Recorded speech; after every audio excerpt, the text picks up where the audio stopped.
welcome to Dog's Dinner. We're here today with Karen Wessling. Hi. Now, Karen is an animal communicator. Now, when you communicate with animals, especially every pet owner has probably wondered this. They look at their pet and they say, I wonder what's going on in their mind. I mean, is there some things that are just so obvious that a pet owner might be just totally oblivious to, that they should be really looking at the animal and basically trying to pick up on just simple things that would make the animal happier? Well, I don't think they're so much oblivious. I think that oftentimes an animal owner will get in their mind what they think it is, and they can't see outside the box. So once they have it set in their mind what they think is going on, then the thought of it being something else, they find preposterous. And so basically they have their mind set on one thing and it turns out to be something else, and they can't comprehend that it's not what they're thinking, because they know their animal is, they know their animal better than anybody else. So in other words, they're injecting their expectations on the Exactly. animal instead of actually, well, to coin the term, listening to what the dog is trying, or the cat is trying to tell them. Exactly. That's how it works, and that's how a lot of times the miscommunication happens. And those are the calls and the emails and the texts that I get are, I can't figure out what's going on with whoever.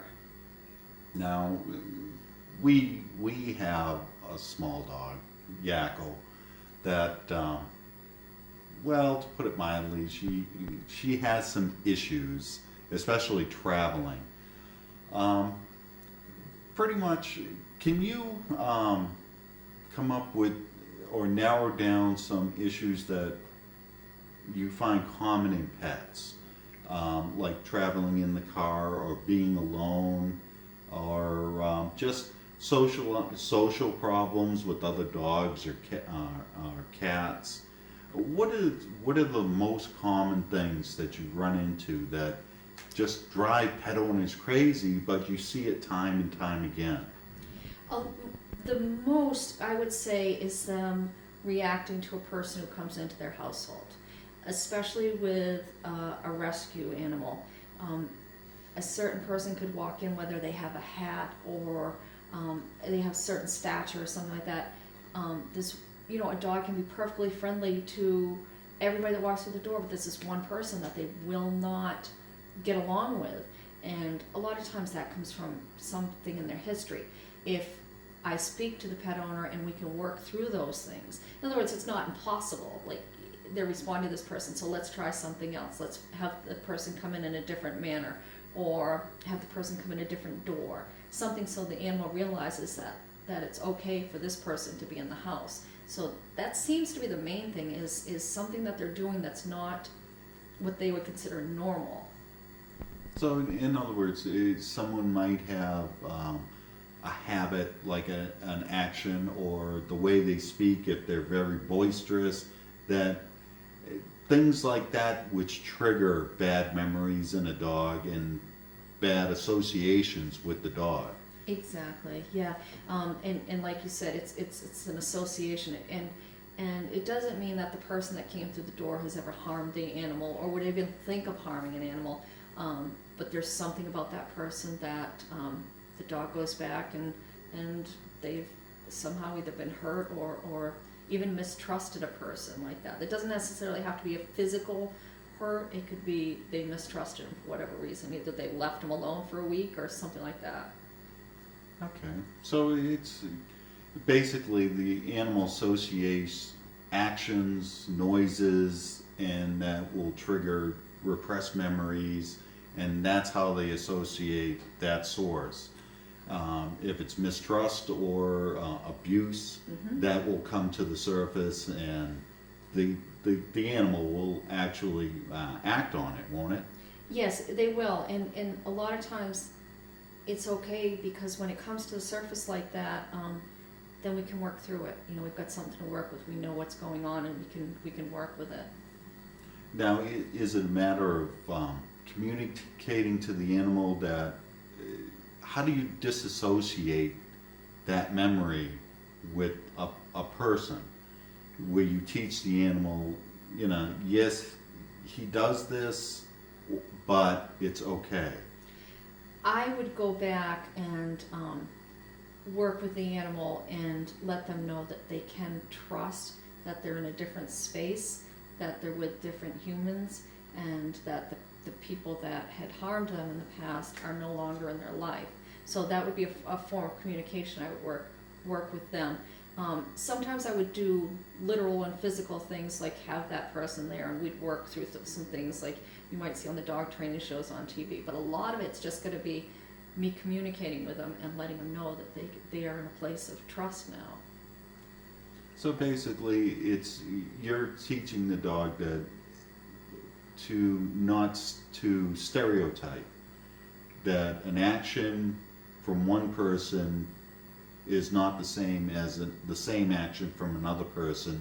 So the dog learns to segregate its mindset from person to person. So the person who is activating the trigger is not the person who created the memory. Right. It's as simple as teaching them to basically leave the past in the past, and this is your new life with everyone. You're surrounded by people you can trust, and that nobody's going to harm you here. I know a few humans that could learn that lesson. Well, getting back to our dog Yackle, like I said, she has, I guess you would call it transportation anxiety. Mm-hmm. Fortunately, we weren't. It was kind of a long ride, so we couldn't bring Yackle in person. But we have the next best thing. We can go to the videotape. Great.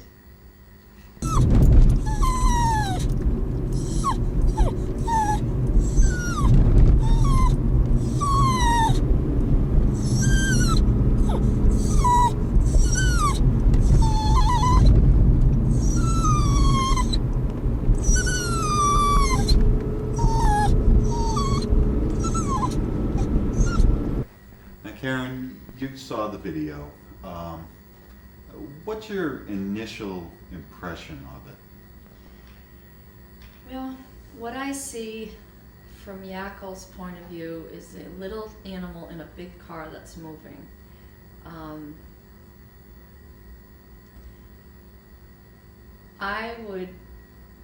trying to think of how that would be for a human, to try to correlate something that would be the same. I think it would be as if we were one person either on an open cruise ship, or we were one person on an airplane with no other seats, and we were just there with all that space and motion around us. That's the only thing I can put myself in Yackle's shoes. My thought about this is that I don't feel this is anything that from Yackle's past. I feel this is more of just an anxiety thing of the motion and all the space.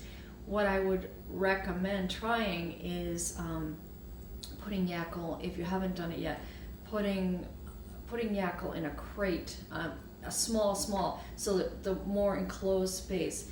It's not a matter of trust with what's going on in that car. That's a matter of fear, which to me are two totally different things. I mean, I know Yackle trusts Mummy to be driving good, but also fears because there's so much open space and so much motion. And I really feel that it'd be best to have her in the crate. I'm envisioning in my head that I slow down when I'm getting into this, but I kind of envision a crate, maybe with a blanket and a toy. Just the tighter the space, the better. I think you're gonna see some improvement. So basically, there's just so much going on that just gets a little overwhelmed. Right, between the motion, the sounds, the space is what I'm getting. It's the space. It's that,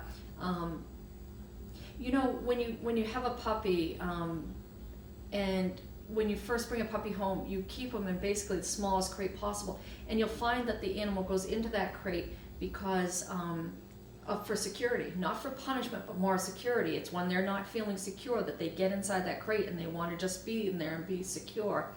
And I kind of feel that same way with Yackle. I feel like, and I don't travel dogs into crates, but I think that's exactly what's needed here, is a crate that's just basically the size of Yackle, where there's not a whole lot of motion and not a whole lot of wondering, am I okay? Am I flopping around, or is there motion? I think that there'll be a lot less motion inside a crate, inside the car, maybe even seat belted in. Maybe worth a try anyway.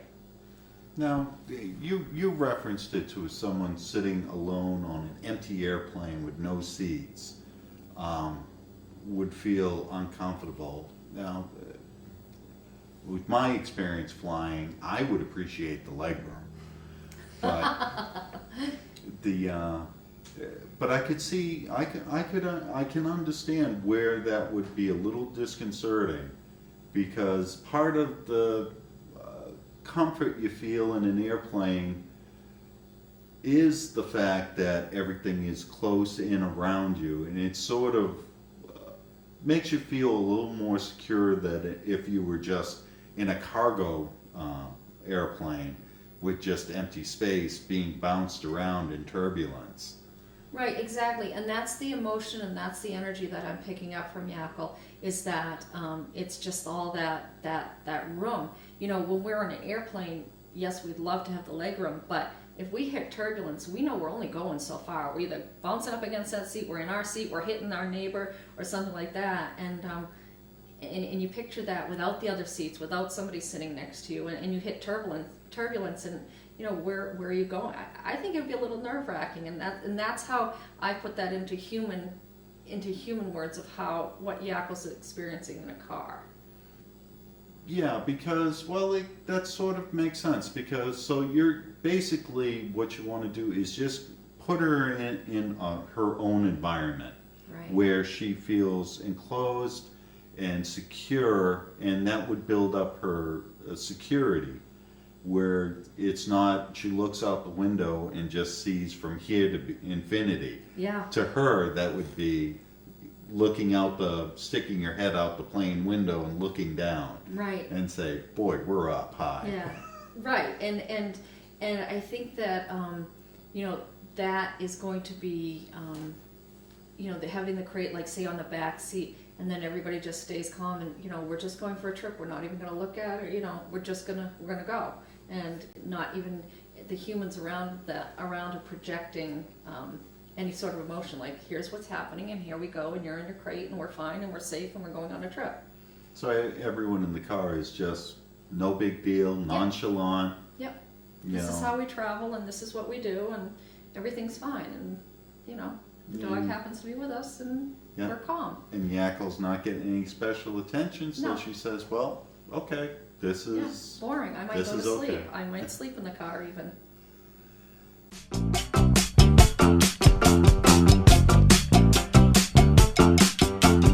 All my friends know the low rider.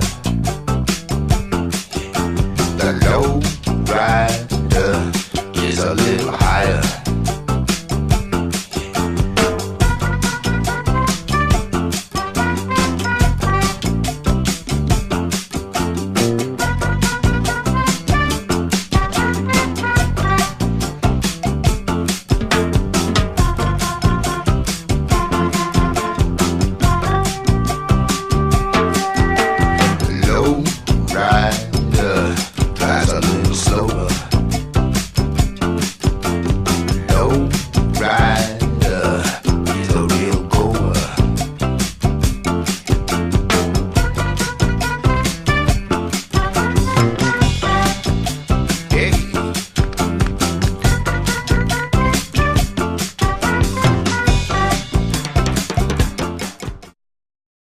Come on, let's get in the car.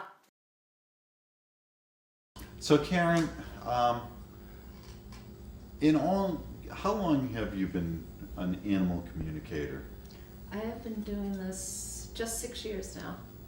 Now, in that 6 years, that's a fairly, that's a good amount of time.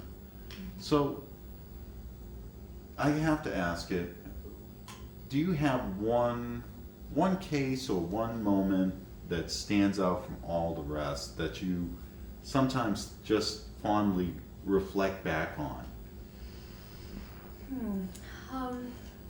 Well, I started doing this lost animals. I didn't train to do this. I didn't, take a class or read a book. I realized one day that I knew where somebody's lost animal was, and that's how I started doing it. I always go back to the first story. They're all rewarding, but the first story, I would say, would have to be of a lost animal, and it was an older couple, and I just happened to be on Craigslist and saw their ad for a missing dog, and I didn't know I could do this. And I looked at the picture of the dog, and I suddenly started to see visions of this dog at this particular house on this particular street. And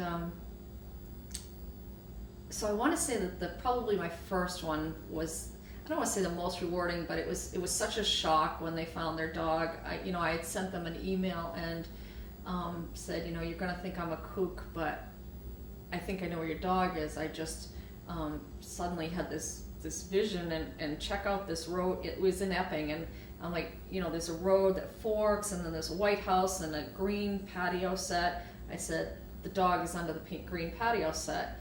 And the guy I was speaking with sent an email to his parents, because it was elderly people, it was their dog, but the guy, their son had put it on Craigslist for them. And I was like, well, okay, if it works, it works. I don't know what I'm doing. I don't know, what's going on here, but this is what I see, and I think I'd be making a mistake not to tell you. And he sent me back an email in the afternoon. He said his mother knew exactly what house I was describing based on the fork in the road and the chain link fence, and I can remember it like it was yesterday, the picture of where the dog was. And she had an idea of where that house was. She thought she knew what house I was describing. She went to the woman's house, and the dog wasn't there, so she left her phone number. The next morning, I went back on Craigslist to see if the dog was still missing or whatever, or if it said found next to the listing. And it did. It said, Roxy has been found. And then I went on to read the rest of the post, and at the bottom it says, Karen, you're not a kook. She was right where you said she was. And I want to say that was rewarding, because that's how this all started. I didn't know that I could communicate with animals. I just happened to be looking through this list. I saw the picture, and there was this missing dog. And what had happened is, the woman woke up, the house she had gone to, the woman woke up the next morning and looked out, and there was the dog lying under the patio set, exactly where I said she was going to be. You mentioned a lot of detail, because obviously, if you're speaking to someone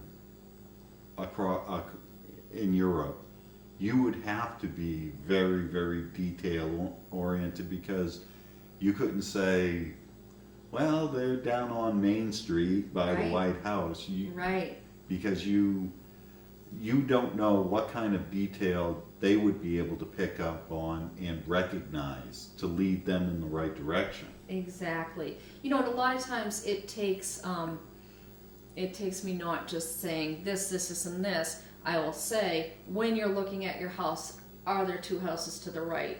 And, if you go back from there, is there a stream going to the back? And as long as she's saying yes, then I know I'm in the right place, and, I can send her to where she needs to be.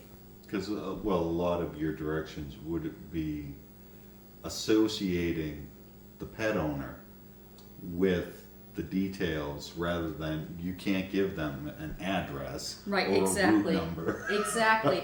It's interesting though. I have gotten house numbers before. Well, I should say I've gotten numbers before. Like if I got a 43 or something, and I will say, is house number 43 near you, or are you near Route 43?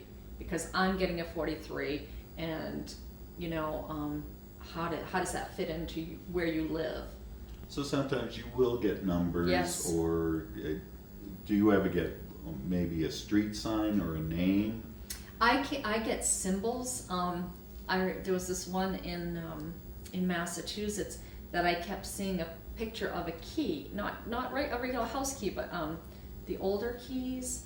And I kept seeing this picture of this key, and so finally I said, you know, I'm getting a key, like what it, and there was a company nearby called Key Manufacturing or something like that. So, and so that was my clue to say the dog is headed that direction, or the dog is there, or something to that effect. So sometimes it is pictures or symbols. Now, when you say pictures or symbols, is it something that the animal is actually seeing? Do you think it's what they're seeing, or are you picking up, I hesitate to say, an aura of their surroundings? I think it's a combination of both. Like I said, I've been doing this for 6 years, and I've seen it be both ways. Sometimes it feels as though, you know, that, I don't know if you've ever seen that puppy bowl that they have on TV when Super Bowl is on, and I believe they actually mount cameras on the dog's head, so you visualize them and you can see exactly what they're doing. Sometimes that's how I can explain what I do. Is it's almost like the dog has a camera on their head and I'm watching the video. For instance, they're behind a high school, and I'll know that they haven't stayed there very long, and it's almost like I can visualize, like I'm in that camera and I can see where they are. So basically, you're seeing what the dog is seeing, which might not be good for some pet owners, because sometimes pets catch you in very embarrassing situations, especially in the bathroom. Correct. I mean, I don't think it would ever get that detailed. Usually it's an outdoor scene, you know, but a lot of times it'll be, it'll either come through video where I'm seeing it, or then I start to question, all right, am I seeing where they're going? Am I seeing where they've been? Or am I seeing where they are right now? And so I really have to tune in and figure out where I'm at with their communicating. Basically, see if you're seeing a memory or if you're watching real time. Exactly.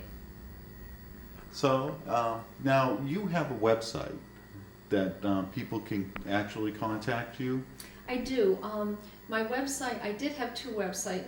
One, because I also work with humans, well, not really, well, I have worked with lost humans before, but because I also work with humans, I've combined my websites. I used to have one just for the animal communication.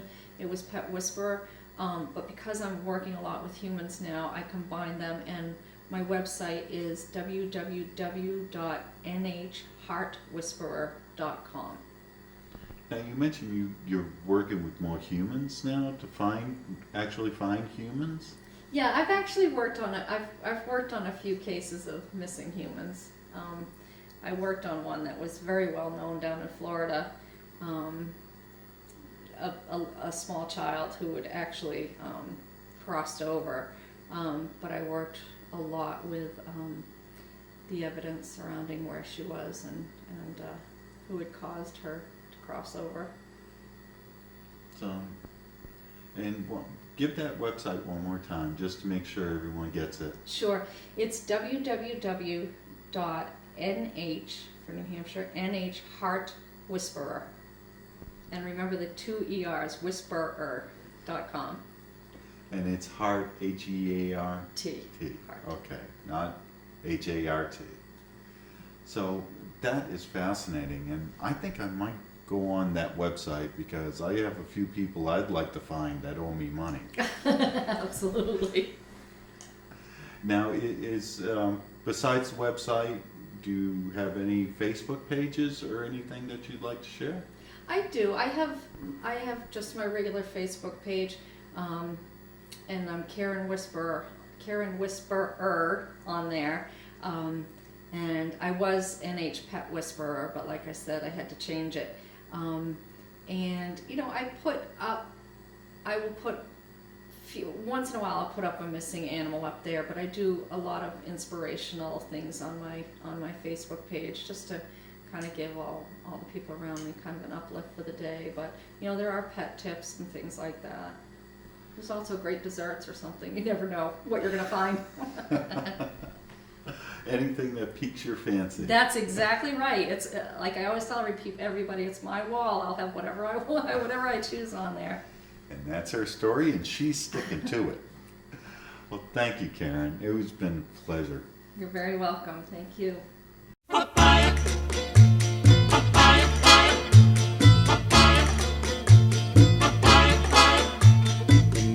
rowdy lady of Shady Lane has hit the town like a bomb.